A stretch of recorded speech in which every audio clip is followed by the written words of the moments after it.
Bonjour à tous et bienvenue dans la cinquième édition de ce webinaire. C'est notre événement virtuel qui vous est 100% dédié. Je suis Elodie Jones, responsable du dialogue avec les chauffeurs, et je suis donc avec Laureline Series, General Manager d'Uber en France, et avec Nicolas Prévitali, qui est directeur des opérations liées aux chauffeurs. Et bonjour à tous les deux à nouveau. Bonjour Elodie, bonjour à tous.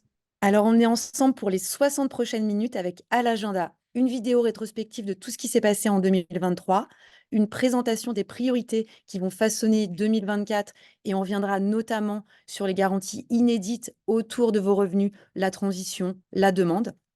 Et il y aura évidemment un temps d'échange pendant lequel Laureline et Nicolas vont pouvoir répondre aux questions que vous avez posées sur la plateforme Slido.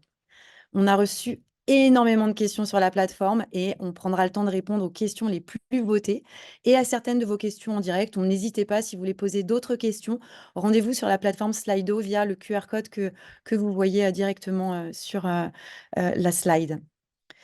Alors, Laureline et Nicolas, cet événement annuel, c'est tout d'abord aussi l'occasion de revenir sur l'année qui s'est écoulée juste avant. Oui, absolument. Et d'ailleurs, avant de passer à l'année 2024 et tout ce qui nous attend, je vous propose de revenir en images sur l'année 2023.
Alors, comme vous le venez de voir, nous vous proposons dans l'année plusieurs temps d'échange. Vous les connaissez maintenant certainement un petit peu. Il y a la consultation au printemps, il y a ensuite le Tour de France des équipes Uber après la rentrée de septembre, et d'autres moments clés pour lesquels on est toujours ravis de venir à votre rencontre. C'est des moments qui sont importants car ils nous permettent d'avoir vos retours terrain pour ensuite organiser nos roadmaps et mener des actions concrètes dans les mois, dans les semaines ou dans les mois qui suivent. Et pour vous donner quelques exemples un peu phares de ce que nous avons mis en place suite à vos retours, je vais vous en mentionner juste deux. Le premier, c'est le programme Uber Pro. C'est un programme de fidélité, comme vous le savez, et vous nous avez souvent dit que ce programme devait mieux reconnaître votre engagement sur l'application. Et c'est pour ça qu'on a, on a, en 2023, mis dans ce programme Uber Pro un bonus annuel sous la forme de réduction de frais de service à 3% pendant un mois pour tous les chauffeurs qui deviennent Diamond. Il y a certains chauffeurs qui ont bénéficié de cet avantage tout au long de l'année et certains ont même bénéficié jusqu'à 4 000 € de réduction sur leurs frais de service à certains moments de l'année. Le deuxième exemple que je voulais mentionner avec vous aujourd'hui, c'est le partenariat qu'on a mis en place avec Noroto. On a investi plus de 500 000 € pour vous proposer des réductions de 50% sur différents types de dashcam et on a mis en place une fonctionnalité d'enregistrement vidéo dans l'application qui va vous permettre de lier votre dashcam, si vous en avez une, que vous l'ayez prise avec Noroto et Uber ou de votre côté, et qui va ainsi vous permettre de faciliter la transmission d'images aux équipes support si jamais il y avait un incident qui se produisait avec un passager lors d'un trajet. Et cela va nous permettre de traiter ces situations avec plus d'éléments, plus rapidement. Et on a d'ailleurs eu déjà plusieurs cas où on a pu prendre des décisions plus éclairées, plus justes sur certains incidents qui ont pu arriver sur la plateforme. Et ça, grâce aux images que vous nous avez fournies à travers cette fonctionnalité. Alors, nous sommes venus, comme le disait Nicolas, à votre rencontre entre septembre et octobre dernier, dans le cadre du Tour de France des équipes Uber, pendant lequel vous nous avez fait remonter des centaines de retours et nous travaillons d'ores et déjà sur leur résolution, sur des solutions. Il y a évidemment, d'une part, des sujets très locaux et d'autre part, des sujets plus généraux qui concernent tous les chauffeurs VTC travaillant sur l'application et que nous avons entendus dans les différentes villes. En ce qui concerne ces sujets plus larges, j'ai retenu plusieurs choses sur lesquelles nous pouvons avoir de l'impact notamment tout d'abord la tarification et les revenus des chauffeurs, évidemment. D'autre part, la perception d'un manque de considération de la part de certains passagers que vous nous remontez encore et toujours. Et enfin, notre accompagnement dans votre quotidien et notamment dans la transition énergétique. Alors, il y a énormément de choses à faire sur ces sujets que je viens de mentionner, mais j'aimerais revenir sur une initiative que nous avons lancée quelques semaines après être venus à votre rencontre et qui traite en partie le manque de considération que vous percevez de la part de certains passagers. En effet, vous nous avez assez largement partagé un sentiment d'impuissance face à certaines notes que les passagers vous attribuent et qui vous semblent injustifiées. Nous avons travaillé à l'amélioration du système de notation et avons lancé en novembre dernier une solution automatique qui vise à ne plus prendre en compte deux types de notes. Tout d'abord, les notations 1 ou 2 étoiles de la part des passagers qui mettent à peu près systématiquement des mauvaises notes. Celles-ci, on les écarte. Et par ailleurs, les notations également 1 ou 2 étoiles pour lesquelles le client a sélectionné une raison qui ne dépend pas de vous, comme par exemple les bouchons, et donc qui ne reflètent pas la qualité du service que vous rendez. Donc, en fait, Laureline, si on prend un cas pratique qui va vraiment parler au chauffeur, si un client a mis 1 ou 2 étoiles à un chauffeur car il est arrivé en retard à son lieu de prise en charge ou de dépose à cause de bouchons, elle ne sera plus prise en compte dans la moyenne du chauffeur. Oui, c'est exactement ça. Merci beaucoup, Laureline. Je vous propose de rentrer dans le vif du sujet et de commencer par les initiatives qui sont prévues pour améliorer les revenus des chauffeurs. Alors, avant de rentrer dans le détail de ce que nous avons prévu, je tiens à répéter que la rentabilité de chauffeur a toujours été et restera l'une de mes principales préoccupations, tout comme il s'agit bien sûr de votre priorité. Le premier élément qui me semble important de mentionner est que nous sommes à l'aune d'une année sportive extrêmement chargée. Pas la seule chose dont on va parler bien sûr aujourd'hui, mais ce point-là me paraît important à souligner. Je pense notamment, bien sûr, aux Jeux olympiques et paralympiques, pendant lesquels nous attendons plus de 15 millions de touristes, soit 2,5 millions de touristes en plus par rapport à un été standard. On attend notamment près de 10% d'internationaux et près de 50% de touristes en provenance de toute la France. En plus de ces événements majeurs, d'autres manifestations en France ou dans le reste du monde, comme le tournoi Destination en ce moment, les championnats d'Europe de football exceptionnels, et puis les événements plus récurrents comme Roland-Garros, le Tour de France, le Festival de Cannes et bien d'autres, augurent de certainement une génération de demandes importantes pour cette année. Donc, cette année représentera donc une bonne opportunité, on espère, pour le secteur du transport de personnes et en particulier pour le secteur VTC, comme on l'a vu pendant la Coupe du monde de rugby, pendant laquelle nous souhaitons améliorer votre rentabilité dans des conditions de travail les plus fluides possibles. Nous avons donc prévu plusieurs initiatives pour continuer à adresser cette demande croissante. Tout d'abord, nous avons prévu des campagnes marketing pour mettre en avant les services d'Uber, donc les vôtres, et continuer à vous mettre en relation avec des millions de passagers chaque année. Pour vous donner une idée, en 2023, on a observé une croissance de 18% du nombre d'utilisateurs sur l'application par rapport à 2022. Et c'est en partie grâce aux campagnes que nous faisons sur les différents services d'Uber et surtout et avant tout, bien sûr, grâce à la qualité de votre service. Du côté des passagers, nous avons prévu également des investissements sous forme de promotion afin de stimuler la demande. Nous avons également prévu de continuer à travailler avec toutes les parties prenantes pour améliorer les points de prise en charge et de dépose aux gares, aux aéroports, pour vous assurer la meilleure expérience possible ainsi qu'aux passagers. Ça, c'est quelque chose qu'on essaye de faire depuis des années et sur lequel on a de l'écoute des interlocuteurs qui veulent tous réussir les JO. Donc, on saisit vraiment cette opportunité des Jeux olympiques et paralympiques. Et en parallèle, nous sommes fortement mobilisés avec des associations de chauffeurs pour obtenir le maximum d'accès aux zones de circulation restreintes pendant et après les Jeux. Nous avons réussi à obtenir, par exemple, les mêmes accès que les taxis pour déposer les passagers à proximité des sites olympiques et nous continuons les efforts dans ce sens. Enfin, nous restons également mobilisés au-delà de ça sur tous les dispositifs tels que la future zone à trafic limité parisienne et nous avons initié, par exemple, un contentieux sur le traitement inéquitable dont fait l'objet la profession VTC sur la rue de Rivoli, par exemple. Merci beaucoup, Laureline. Est-ce qu'il y a d'autres éléments, Nico, Laureline, que vous souhaitez mentionner? Oui, je voulais revenir sur les accords majeurs qui ont été signés dans le cadre du dialogue social sectoriel. Alors, vous le savez peut-être, le dialogue social de secteur, c'est une négociation qui est organisée entre les représentants des chauffeurs, donc ça, c'est des syndicats, et les représentants de plateformes. Et donc là, vous allez avoir toutes les plateformes, dont Uber, que vous connaissez. Les représentants des chauffeurs, ils ont été élus par vous, les chauffeurs, lors du scrutin qui s'est tenu en mai 2022. Et il va y avoir un prochain scrutin en mai 2024. Et depuis les élections, donc depuis mai 2022, on a eu différents cycles de négociations et d'échanges sur les conditions d'activité des chauffeurs, sur les revenus. Et tout ça a donné lieu à des échanges très fournis, on va dire, mais surtout à déboucher sur plusieurs accords. Le premier, c'est le revenu minimum par trajet. Vous le savez, avant, il n'y avait pas de revenu minimum par trajet. Les plateformes, elles étaient libres de fixer, de faire varier à la hausse ou à la baisse ce revenu.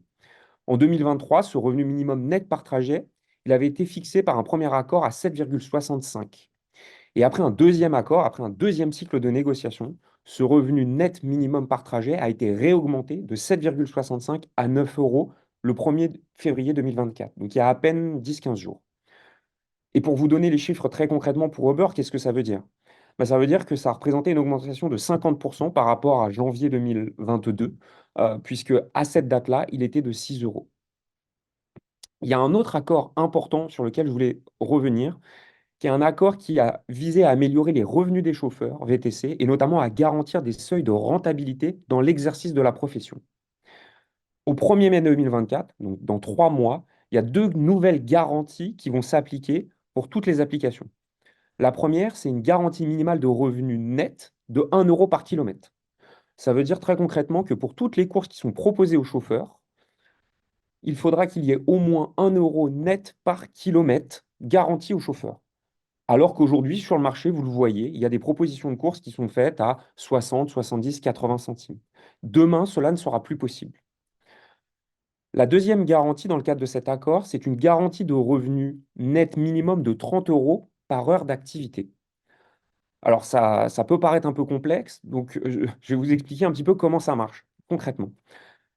Si on prend un exemple avec un chauffeur qui gagne 2500 euros par mois après commission pour 100 heures d'activité, ça veut dire qu'il aura touché 25 euros net par heure d'activité au cours du mois. Et ça, c'est inférieur aux 30 euros qui sont désormais garantis par l'accord que je viens de mentionner. Et donc ça veut tout simplement dire qu'à la fin du mois, Uber ou n'importe quelle plateforme va compenser le delta, donc 5 euros, entre les 25 euros et les 30 euros de la garantie. Et dans le cas présent, dans l'exemple que je prends ici, ça veut dire qu'il va y avoir 5 fois 100 heures, donc 500 euros à compenser au chauffeur pour lui permettre d'atteindre 30 euros de revenus net par heure d'activité. Ces accords, c'est vraiment des avancées majeures pour les chauffeurs VTC et pour l'intégralité de secteur. Ce que je tenais également à préciser, c'est que ces acteurs ne définissent pas les nouvelles tarifications, les nouveaux revenus des chauffeurs, et notamment sur Uber. Ce sont des nouvelles garanties, des nouveaux seuils minimaux de rentabilité, des seuils de sécurité en dessous desquels les plateformes ne pourront plus aller dans le futur. Et c'est pour ça que c'est important et c'est pour ça que c'est nouveau, parce qu'il n'y avait rien avant. Et aujourd'hui, on a ces nouveaux seuils de rentabilité et de sécurité qui ont été définis et signés et par les syndicats et par les plateformes. Et nous allons bien sûr continuer le dialogue avec les organisations de travailleurs afin de continuer à pérenniser le secteur et pour signer de nouveaux accords. Merci, Nicolas. J'aimerais quand même revenir sur ton premier point et illustrer avec un cas pratique. Tu veux dire que, une course, Nanterre-Beauvais qui fait, entre 85 et 95 kilomètres, elle ne sera plus jamais proposée à un prix, enfin un revenu inférieur à 85-95 € net chauffeur? Ouais, absolument, c'est exactement ça. C'est pour respecter la condition de 1 euro par kilomètre que j'évoquais juste avant. Et peut-être pour compléter ce que Nicolas vient de dire, vous nous avez également demandé de donner plus de flexibilité aux passagers et de leur permettre de payer un supplément pour obtenir un trajet plus rapidement. C'est ce que nous avons fait en lançant UberX Priority en 2022. Côté chauffeur, c'est donc une opportunité d'augmenter vos revenus grâce à ce supplément, notamment sur les courses courtes avec de longs temps d'approche. Dans cette même logique de permettre aux passagers d'obtenir un trajet plus rapidement et d'améliorer vos revenus, nous avons lancé une nouvelle expérimentation à Paris, Bordeaux, Nice et Marseille, permettant aux passagers qui rencontreraient des difficultés à être mis en relation avec un chauffeur sur UberX de commander le même trajet via l'option UberX Priority et de choisir le montant du supplément qui peut varier de 7,50 € à 12,50 € et qui sera appliqué directement au prix de la course. Nous reviendrons vers vous concernant les résultats de cette expérimentation. Alors peut-être pour continuer un petit peu dans la thématique, nous venons de parler ici de flexibilité pour les passagers. Nous savons également que c'est la raison numéro 1 pour laquelle vous rejoignez la plateforme Uber. Et nous nous devons donc d'améliorer en permanence le fonctionnement de l'application pour vous permettre de l'utiliser quand vous le souhaitez, où vous le souhaitez. Une des initiatives clés que nous avons prévu de mettre en place d'ici fin 2024 est d'améliorer votre flexibilité dans le choix des courses. C'est l'objet du dernier accord sectoriel signé avec les partenaires sociaux qui prévoit la possibilité pour le chauffeur de définir un niveau minimum de revenus par kilomètre. Alors très concrètement, aujourd'hui, lorsque vous recevez une proposition de course, vous voyez l'adresse de prise en charge, l'adresse de dépose, mais également le prix de la course. C'est tout un tas d'indicateurs qui vous permettent de choisir vos courses pour optimiser votre activité tout au long de votre journée.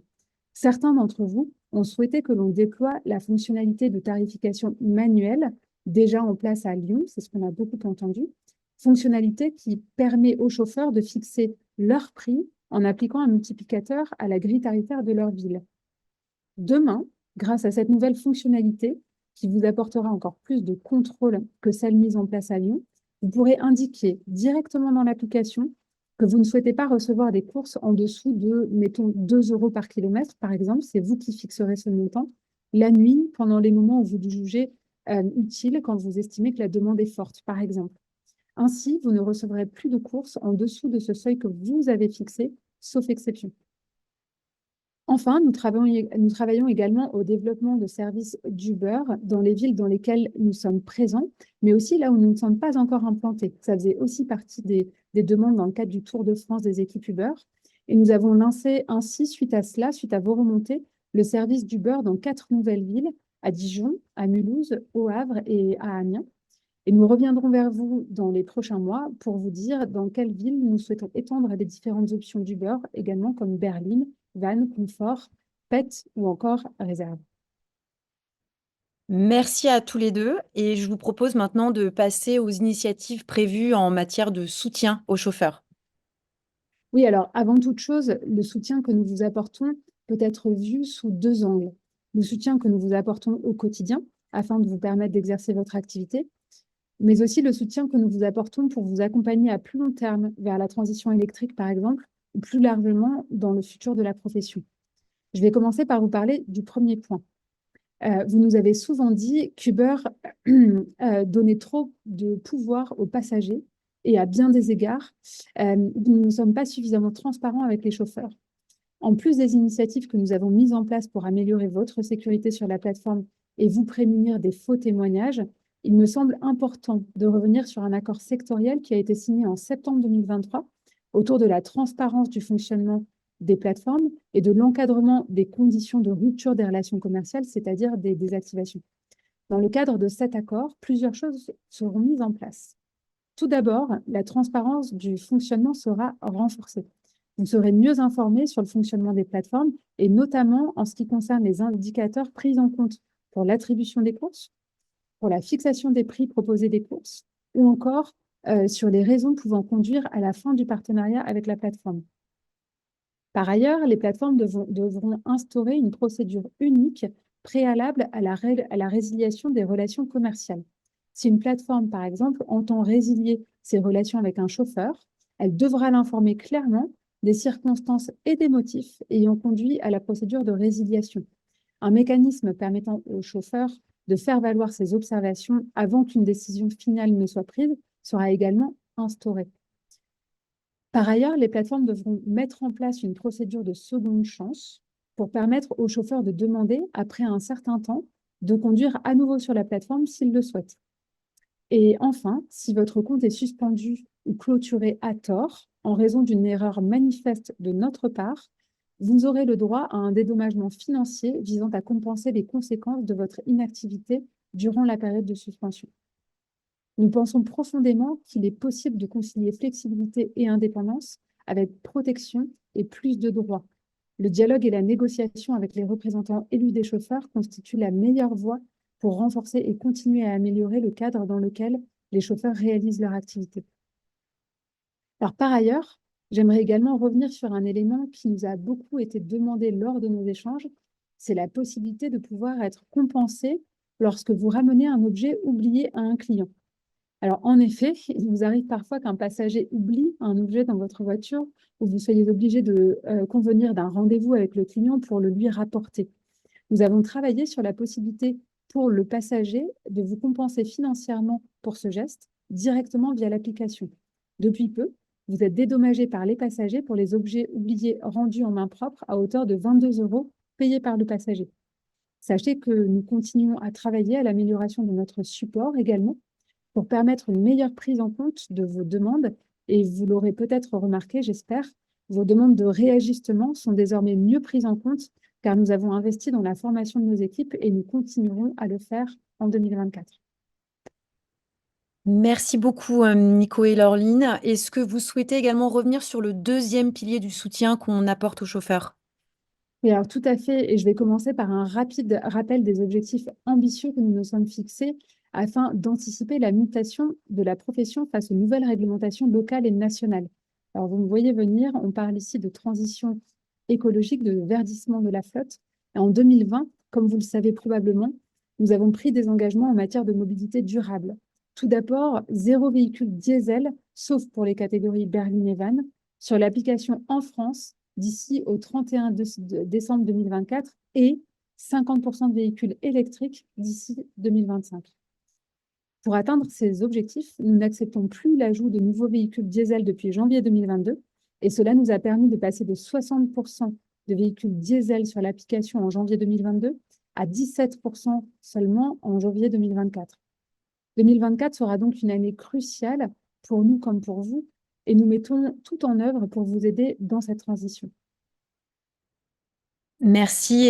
Et juste avant de détailler notre feuille de route sur 2024 en matière de transition, est-ce qu'on peut faire un rappel des initiatives qui sont déjà en place? Oui, bien sûr, et je serai bref pour laisser du temps pour toutes les questions que je vois par ailleurs. Il y a beaucoup de choses qu'on fait depuis 2020-2021 pour vous aider dans la transition vers l'électrique. Le premier, vous le connaissez aussi parce qu'on en parle souvent, c'est cet investissement de 75 millions d'euros qu'on a mis en place en 2021 et qui s'appelle le plan pour la mobilité électrique.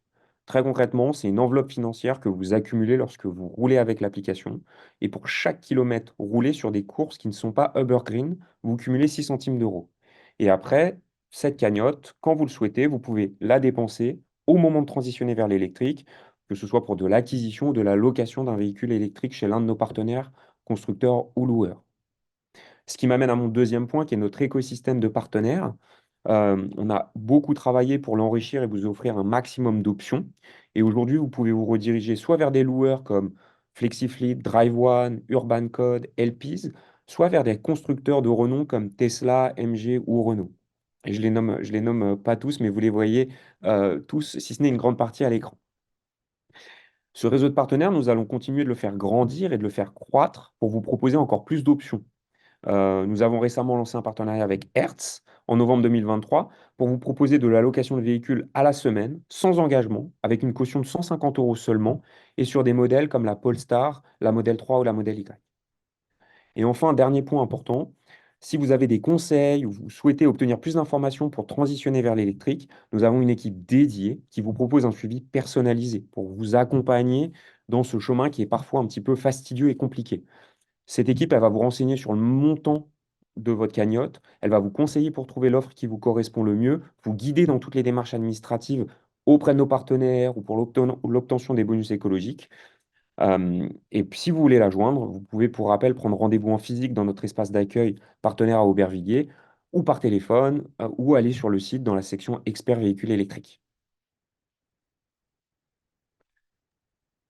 Alors, merci pour ces précisions. Et justement, c'est quoi les axes de travail en 2024 sur la transition vers l'électrique? Alors, ils sont très clairs et on en a trois. On va travailler pour améliorer les aides au financement, faciliter l'accès à la recharge et faciliter l'accès aux véhicules électriques d'occasion. Sur les financements, vous le savez, on a des partenaires comme l'ADI ou Sofinco, avec qui on a l'habitude de travailler et avec qui on est en train de revoir des offres pour qu'elles deviennent encore plus avantageuses. Sur l'accès à la recharge, nous sommes en discussion avec des acteurs de la recharge pour vous proposer des solutions très concrètes et très avantageuses, car la recharge, on le voit, c'est un sujet qui coince encore un peu dans le passage à l'électrique. Pour ceux qui sont en logement individuel et qui le peuvent, on va vous aider à installer des bornes de recharge à domicile. Pour ceux qui ne peuvent pas ou pour qui installer des bornes de recharge, par exemple, si vous êtes en appartement, ça peut prendre du temps et ça peut être complexe. Pour cela, nous allons, euh, je dirais, subventionner une partie de la recharge publique que vous seriez amené à faire dans la journée, sur la route ou en bas de chez vous la nuit, le temps que vous puissiez faire installer une borne à domicile. Enfin, et pour terminer, et parce que c'est un marché qui est aussi en train d'apparaître et de mûrir, nous allons travailler sur l'accès aux véhicules d'occasion. On sait que c'est un sujet qui est très important pour vous. Il y a entre 50 et 60% des chauffeurs qui préfèrent des véhicules d'occasion plutôt que des véhicules neufs. Et nous avons entamé des discussions avec plusieurs sociétés et on vous revient rapidement sur l'avancée de ces discussions-là. Bah, merci beaucoup, Laureline, et merci, Nicolas. Et je vous propose qu'on passe aux questions, car il y en a beaucoup. Alors, on va pas pouvoir répondre à toutes les questions. On va aller directement sur la plateforme Slido. Voilà, c'est en train de se faire.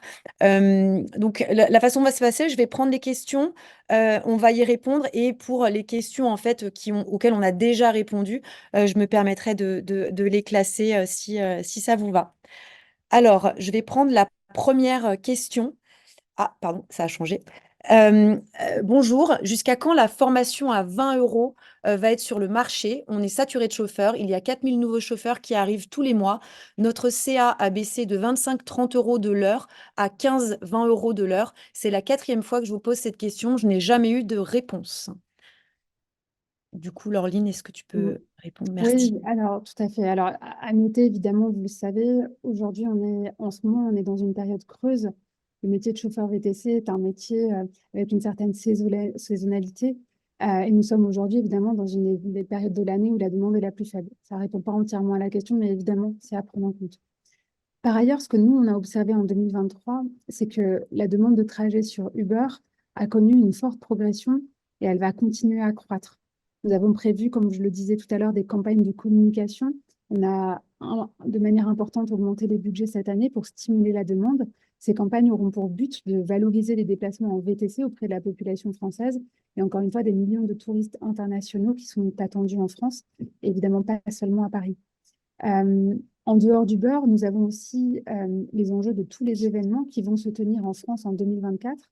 Nous attendons 2 millions de touristes en plus par rapport à un été normal. Et nous pensons profondément que le marché est suffisamment vaste pour que chaque chauffeur VTC puisse réaliser son activité et on y œuvre. Alors, pour vous donner un peu de contexte sur pourquoi on a lancé cette offre d'examen à 20 euros, il y a plusieurs points. Le premier, c'est qu'on a cherché à enlever un frein financier. Vous le savez, devenir chauffeur VTC en France peut être une démarche longue et coûteuse, prenant en moyenne 11 mois pour accéder à la profession, avec des frais qui sont considérables.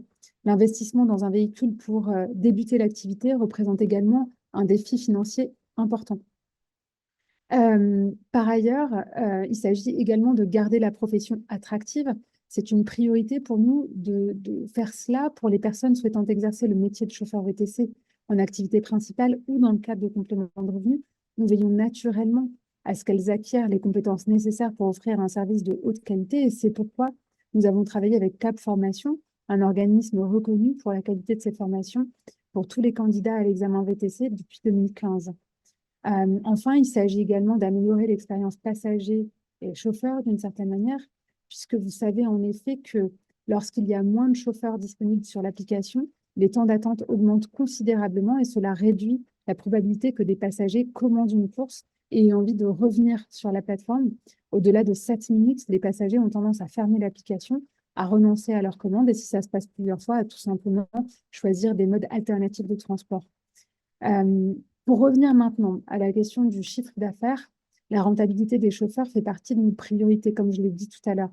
C'est pour cela que nous sommes convaincus qu'il faut qu'on continue à dialoguer pour aboutir à des accords sectoriels comme nous avons réussi à le faire depuis plusieurs mois et notamment en décembre dernier avec les mesures que Nicolas vous a partagées. Pour rappel, nous avons signé donc 3 accords majeurs autour de vos revenus qui agissent comme des filets de sécurité. Toutes les plateformes vont devoir respecter ces accords. Et pour la première fois en France, nous avons d'ailleurs défini une réévaluation du tarif minimum de course, un revenu minimum horaire, ainsi qu'une garantie de revenus par kilomètre. Je vais vous reprendre un exemple.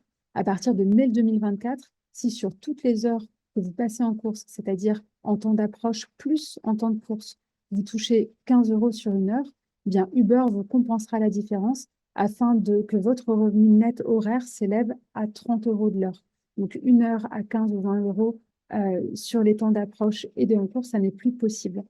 Nous continuerons à travailler en ce sens pour faire croître le secteur et améliorer vos conditions d'activité. Merci pour la réponse. Je vous propose qu'on prenne une question qui est toute récente, qui est de David. Application au top. Pourquoi ne pas nous laisser définir nos prix? Merci pour votre réponse et merci à Uber d'exister. Merci beaucoup. Nico, tu peux prendre? Bah, sur la définition des prix, je pense que ça reboucle bien avec ce que Laureline évoquait tout à l'heure, à savoir cette fonctionnalité de définition d'un seuil kilométrique minimum en deçà duquel vous ne recevez plus les courses. Donc ça fait aussi l'objet d'un accord sectoriel qui a été signé avec les syndicats. Ça présente une complexité de mise en œuvre, pour être complètement honnête et transparent. C'est pour ça que les plateformes ont un an, du moins jusqu'à fin décembre de cette année, pour mettre cela en place. Comme le mentionnait Laureline, ça existe déjà d'une certaine manière à Lyon depuis un moment. Et nous, côté Uber, on est en train de regarder pour mettre cela en place et commencer à le tester au premier semestre, normalement. Donc ça va arriver. Merci Nico. Je propose qu'on prenne la question de Jules. Bonjour, à quand l'ouverture de la catégorie Uber Orly? Donc c'est réservation de chauffeurs à l'heure, comme il existe dans plusieurs pays, en Asie et aux États-Unis, à 50 $ de l'heure. Je pense que ça évoque la mise à disposition et Nico, est-ce que tu peux prendre? Oui, alors je suis très surpris du nombre de votants sur cette question, parce que c'est, je pense, une des premières fois qu'on nous en parle en France, ou du moins que moi je le vois. Euh, c'est en effet de la mise à disposition, cette fonctionnalité Hourly qui est mentionnée en Asie et aux États-Unis. Ça pose quelques questions, parce que si je ne dis pas de bêtises, c'est plutôt d'une TVA à 20% plutôt qu'à 10%.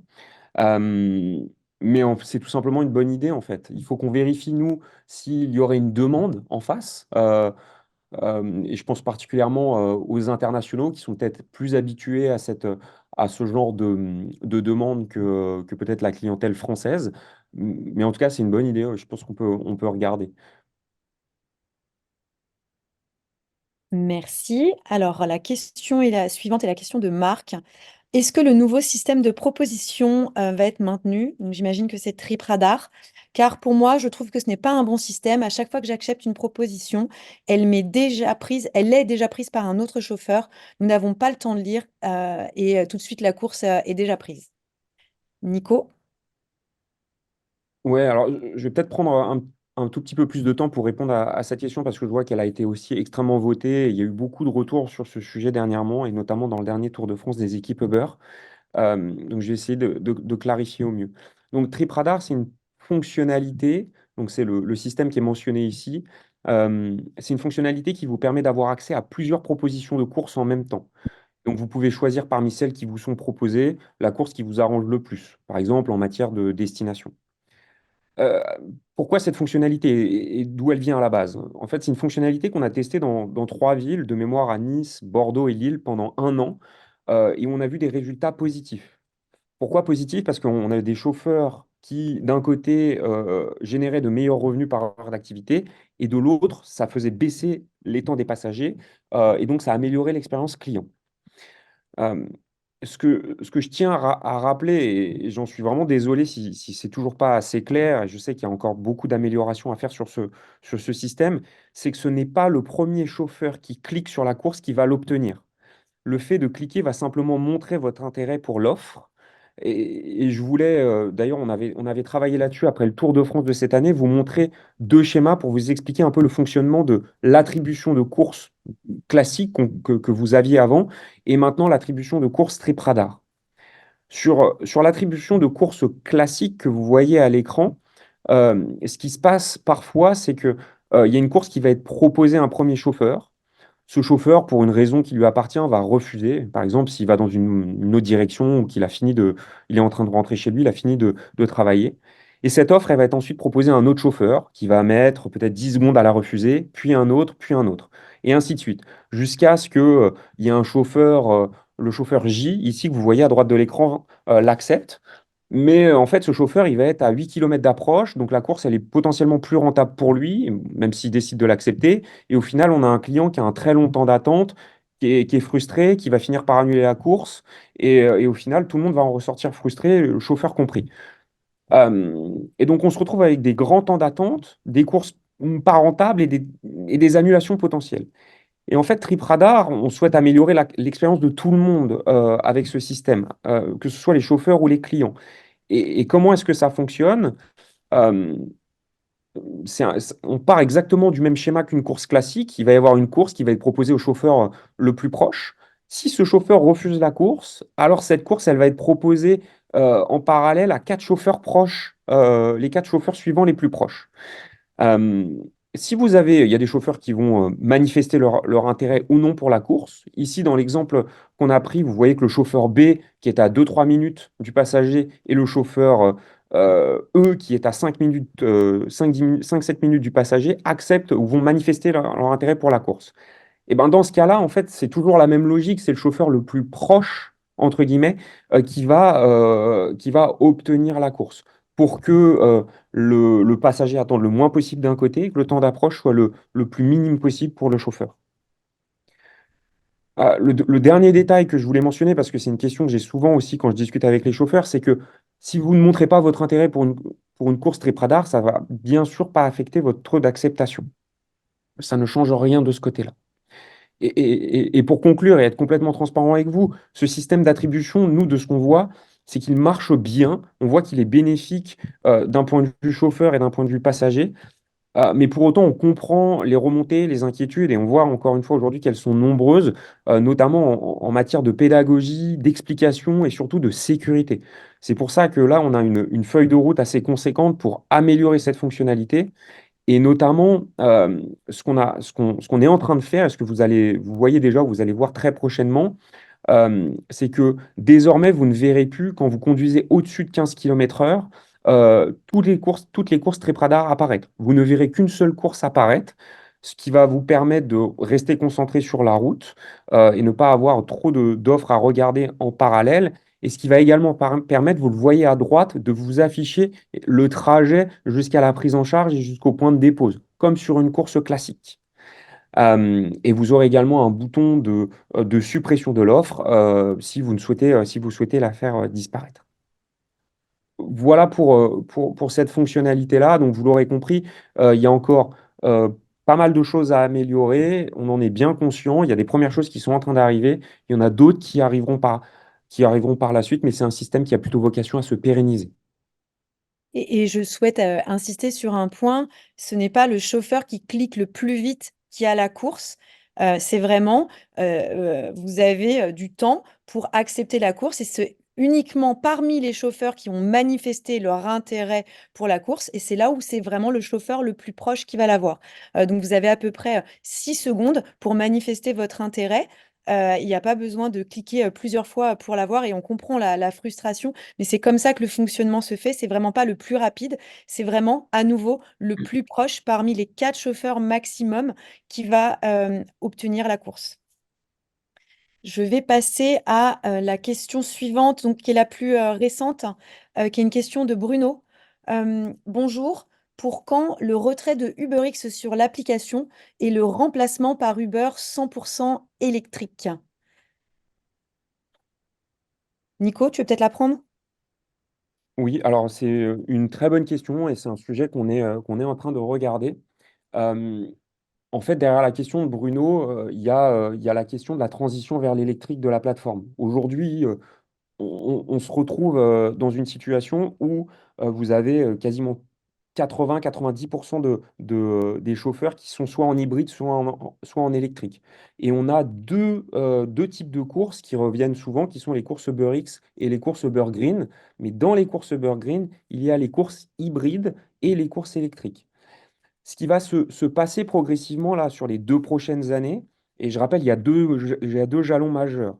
Il va y avoir l'exclusion des tout derniers véhicules diesel d'ici à la fin de l'année, comme on l'a annoncé il y a 2, 3 ans, pour qu'il n'y ait plus qu'une flotte hybride et électrique en 2025. Et on a toujours cet objectif d'atteindre 50% de véhicules électriques d'ici à la fin 2025. Dans l'intervalle, ce que vous allez voir se passer dans l'application, c'est qu'il va y avoir beaucoup plus de courses X et très peu de courses Uber Green. Parce que finalement, les passagers vont maintenant prendre une course entre Uber X et Uber Green, c'est quasiment la même chose, quasiment l'expérience. Et donc les courses Uber Green vont être beaucoup moins proposées aux passagers. C'est les courses Uber X qui vont se remettre de manière beaucoup plus proéminente dans l'application. Et donc ça, c'est d'un point de vue passager, mais ça ne change absolument rien d'un point de vue chauffeur, puisque les courses sont très similaires. Et d'un point de vue Uber Green, où l'éligibilité aux courses green, progressivement, ce sont les véhicules électriques et les véhicules hybrides les plus récents qui vont être gardés dans Uber Green. Pour que petit à petit, le produit Uber Green se transforme d'un produit aujourd'hui qui est complètement hybride et électrique à un produit hybride récent et électrique pour enfin, d'ici quelques mois ou d'ici 2025, arriver à un produit 100% électrique. Donc voilà un petit peu l'état de nos réflexions. Et du coup, ce que ça veut dire, c'est que bah, dans 2 ans, en fait, il y aura, d'ici 2025, il y aura toujours UberX, mais ce sera un UberX électrifié qui va progressivement se mettre en place. Et les courses Uber Green ou le produit Uber Green sera, lui, naturellement amené à disparaître puisque la transition aura été effectuée. Merci beaucoup. Je vais prendre les 2 questions suivantes. D'après les estimations CMA, il y a entre 40 000 et 60 000 chauffeurs qui vont arriver en 2024.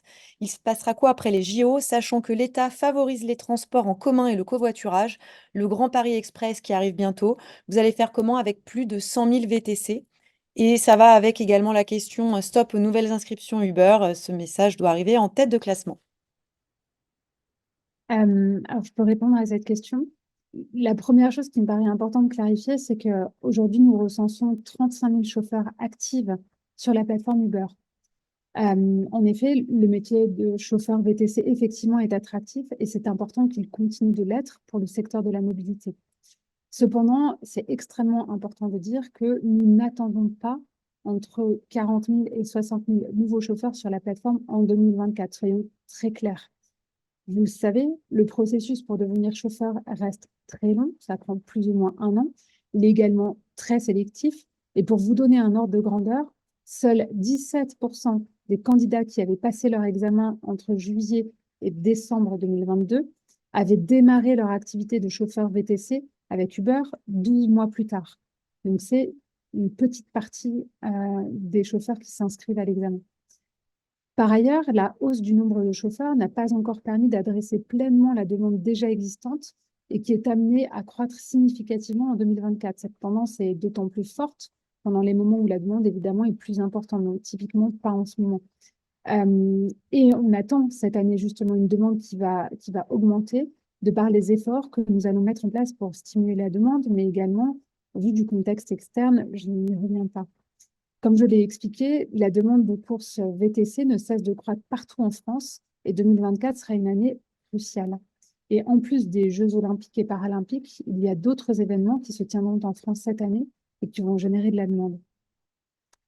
Vous savez également que lorsqu'il y a moins de chauffeurs disponibles sur l'application, les temps d'attente augmentent considérablement et cela réduit la probabilité que les passagers commandent une course. Au-delà de 7 minutes, les passagers ont tendance à fermer l'application et à renoncer à leur commande, comme je le disais. Et si une expérience dégradée, attente prolongée, course non réalisée, amène les passagers à fermer l'application et à se déplacer autrement, de mauvaises expériences répétées peuvent à terme amener les clients à se détourner de l'application et avoir un impact très négatif sur la demande de courses VTC. Il est donc important d'avoir suffisamment de chauffeurs actifs pour adresser la demande des passagers. C'est pour cela que nous redoublons d'efforts pour stimuler la demande et que nous continuons à dialoguer avec les représentants des chauffeurs pour co-construire des garanties autour de vos conditions d'activité et de la rémunération, comme celle que nous venons de signer au mois de décembre. Voilà ce que je peux apporter en complément sur cette question. Merci beaucoup. Je propose qu'on prenne également la question donc, de Maclouf. Bonjour, pourquoi n'avons-nous pas les mêmes droits que les taxis? Nous faisons exactement le même métier, et nous avons le même code APE et nous devrions avoir accès aux voies de bus au sens interdit avec la mention sauf taxi et aux stations de taxi. Alors, effectivement, il s'agit d'un sujet clé et nous pensons que les acteurs du transport public particulier de personnes doivent bénéficier des mêmes conditions d'opération pour promouvoir les modes de transport partagés dans un contexte de transition écologique. Ça a vraiment beaucoup de sens. Cependant, malheureusement, il s'agit du code légal encadrant le transport de personnes, qui n'est donc pas du fait d'Uber d'une certaine manière. Et bien que les chances d'arriver à un accord sur ce sujet au niveau national soient faibles, les équipes Uber continuent de sensibiliser très régulièrement les autorités locales et nationales sur cet enjeu. Nous travaillons activement et conjointement avec les représentants des chauffeurs VTC pour promouvoir une équité de traitement et d'accès aux voies réservées aux gares et aux aéroports vis-à-vis des taxis. Par exemple, dans le cadre des Jeux olympiques, nous avons réussi, aux côtés de vos représentants élus, à obtenir les mêmes accès que les taxis pour déposer des passagers à proximité des sites olympiques. Et nous continuons nos efforts dans ce sens et je peux vous assurer que ce n'était pas gagné. Très bien, merci beaucoup. Je vais prendre également la question qui est la récente. Le tarif d'une course doit être ajusté par kilomètre, par exemple 2 euros le kilomètre. Qu'est-ce que vous en pensez, Nicolas? Ouais, je pense que c'est une question qui fait suite à ce que j'expliquais tout à l'heure sur cet accord de dialogue social signé avec les syndicats et cette nouvelle garantie de 1 € net par kilomètre. Euh, donc, comme je le disais, c'est un premier accord, c'est une première garantie. Là où je pense on peut être à la fois humble et positif, c'est que c'est positif dans le sens où il n'y avait rien avant. Donc c'est un premier filet de sécurité, c'est une première étape. Et là où il faut rester humble, c'est que le dialogue social, il commence aujourd'hui. Et un dialogue social, c'est fait pour vivre dans le temps. Et notamment pour cet accord, comme pour les autres, il y a ce qu'on appelle en fait des clauses de revoyure, où en fait les accords vont être revus et renégociés à certaines échéances avec les syndicats. Donc c'est un sujet qui pourrait également être amené à évoluer. Maintenant, quand on fait ce travail-là, que ce soit côté plateforme et je pense côté syndicat, on garde beaucoup d'éléments en tête. Et en l'occurrence, pour répondre aux 2 € par kilomètre, je pense qu'il y a un point de vigilance quand même à avoir sur le marché au sens large, parce que il y a, le secteur VTC, il peut être considéré en compétition avec le secteur des taxis, avec le secteur du vélo à la demande, même du métro. Et donc, ça pose la question de la tarification sous-jacente pour le client. Et est-ce que si ça devient trop cher tout le temps et partout, est-ce on va finir par perdre des clients? Donc, ça reste un point de vigilance et c'est ça qui doit nourrir, à mon sens, les discussions sectorielles. Quant à Uber, il y a déjà aujourd'hui des courses qui sont rémunérées 2 € le kilomètre, 3 ou 4 € le kilomètre à certains moments et à certains endroits. C'est ce qu'on vous présentait l'année dernière, c'est tous les ajustements de prix périodiques sur les grands événements, dans certaines géographies, dans certaines zones de ville et ou à certaines heures où on sait que c'est nécessaire pour bien trouver la rencontre de l'offre et de la demande. Et on sait que ça ne pose pas de problème d'un point de vue demande. Et tout ça reste, quand on fait tout ça, on reste bien sûr dans une perspective où on cherche à maximiser le nombre de trajets pour les passagers et et le montant des revenus côté chauffeur. Donc ça existe déjà, pas tout le temps. Ça n'empêche pas que le filet de sécurité permet maintenant d'avoir ce seuil à 1 € et il sera peut-être amené à évoluer au fil des prochaines discussions. Merci beaucoup. Je prends la question suivante. Plusieurs anciens chauffeurs ont le même problème que moi, plus de commandes.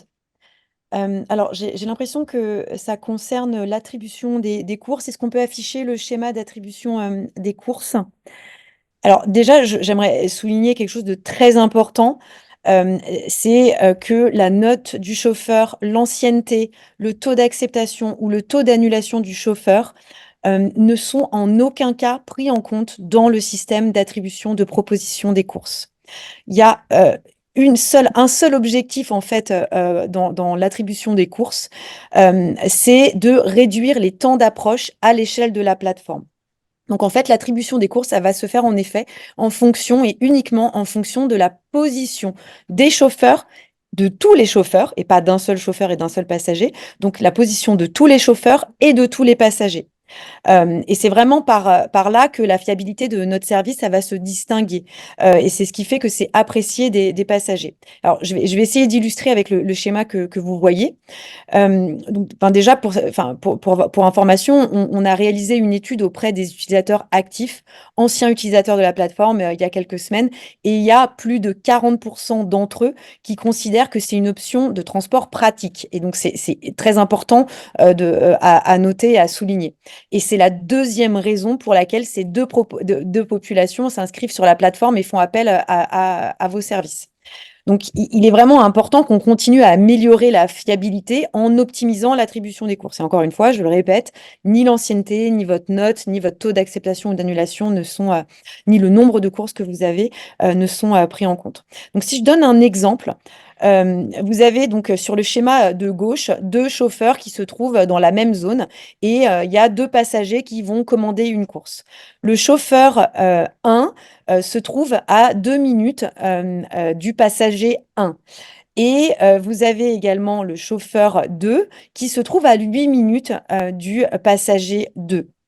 Et finalement, si on attribue en fait la course au chauffeur 1 avec le passager 1 et inversement la course du chauffeur 2 au passager 2, en fait, au dernier moment, il se peut que le passager 2, lui, ferme l'application ou qu'il ne commande pas. Et donc, en fait, le but de la plateforme, c'est vraiment, et Laureline l'a dit tout à l'heure, au-delà de 7 minutes, on a les clients qui ont tendance à annuler les demandes. Et donc, plutôt que d'attribuer en fait au chauffeur 2 le passager 2 et au chauffeur 1 le passager 1, en fait, on va réduire les temps d'attente en moyenne sur la plateforme. Et donc, on va attribuer le chauffeur 2 au passager 1 et le passager 2 au chauffeur 1. Et là, on aura 4 minutes d'approche dans ces deux cas. Donc, c'est vraiment comme ça que fonctionne l'attribution des courses et en fonction de la position et il n'y a rien à voir avec votre ancienneté. Voilà, je vais proposer si on peut revenir sur la plateforme. Merci beaucoup. Je vais prendre la question de Jean-Baptiste, pardon. Quand allez-vous baisser votre commission? Je te propose de répondre, Laureline. Oui, alors la commission, en fait, vous le savez, elle est de 25% sur Uber aujourd'hui. Et pour être clair, parce que c'est aussi le but de ces échanges, elle ne bougera pas. Et la raison pour laquelle elle est fixée à ce montant-là, c'est aussi qu'on estime qu'en tant qu'acteur leader dans le secteur des VTC, il est de notre responsabilité de faire un certain nombre d'investissements que nous sommes aussi les seuls à faire sur la plateforme. Donc, je vous parlais par exemple tout à l'heure d'investissements en marketing, qui sont des investissements importants. On est revenu très largement sur nos investissements dans le plan pour la transition écologique, donc la transition vers l'électrique, où 75 millions d'euros sont mobilisés pour vous aider dans cette transition, avec toujours plus de services qui sont proposés. Nicolas mentionnait tout à l'heure non seulement la facilitation de l'accès au véhicule en baissant le coût du véhicule, mais aussi de plus en plus de choses qui vont vous être proposées sur la recharge, par exemple. Et tout ça, ça a un coût et c'est un coût que nous, on supporte en tant qu'entrepreneur. Vous savez ce que c'est qu'une structure de coûts. Et par conséquent, on a aussi des coûts qui sont à la mesure de ces investissements qu'on fait et qui justifient quelque part ce niveau de commission. Voilà, tout simplement. Merci beaucoup. Je vais prendre la question suivante qui a été la plus votée. Beaucoup de clients me demandent quand il sera possible d'enregistrer dans leur application des chauffeurs favoris pour des courses immédiates ou des réservations d'avance. Alors, c'est déjà le cas depuis juillet 2020. Alors, vous ne le voyez pas forcément, vous, de votre côté, mais un passager, à la fin d'une course, il peut ajouter un chauffeur en tant que chauffeur favori après une course qu'il a particulièrement apprécié. Et la prochaine fois que ce passager va planifier une course Uber Réserve, c'est-à-dire une course à l'avance, celle-ci pourra être proposée en priorité au chauffeur si celui-ci a été ajouté comme chauffeur favori par le passager. Alors vous ne le voyez pas sur votre application, en revanche, le passager le voit vraiment à la fin de la course, donc c'est déjà le cas. Il reste 2 minutes, je passe à la question suivante. On a déjà répondu aux questions sur les nouveaux chauffeurs. Également la suivante. Alors, je vais prendre la question sur les bagages. Pourquoi on ne paye pas les bagages au-delà de 2 valises? On paye un supplément. J'imagine que c'est sur les taxis. Du coup, je te propose de prendre, Nico. Oui, je pense qu'en effet, ça fait référence à ce qui se passe côté taxi. Mais c'est en effet un point qui revient. Et là, depuis 3 4 ans, c'est un point qu'on entend souvent. Le nombre de passagers, les bagages dans le nombre de bagages, pour être sûr qu'on a le bon, notamment le bon véhicule pour le bon nombre de bagages.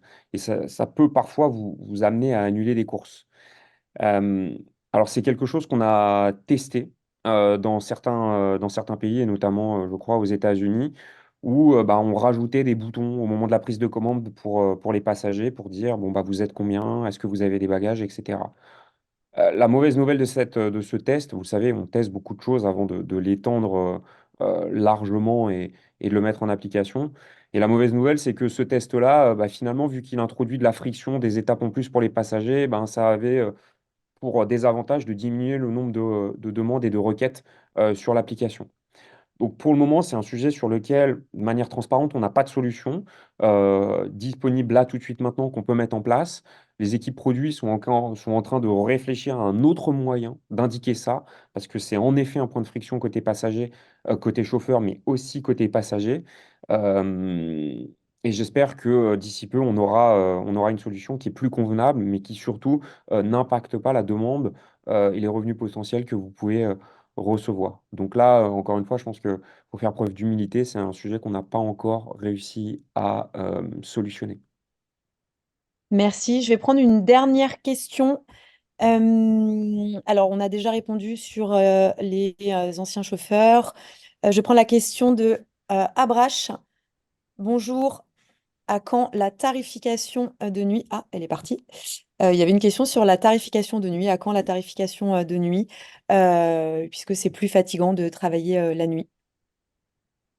Alors, je peux répondre à cette question. La première chose, c'est qu'on a, qui fonctionne, pour être honnête, plus ou moins bien en fonction des moments, une tarification dynamique qui permet de prendre en compte les mouvements dans la demande et d'adresser notamment des moments de forte demande. Donc là, je pense la nuit, par exemple, des vendredis ou des samedis soirs, où il peut y avoir une forte activité.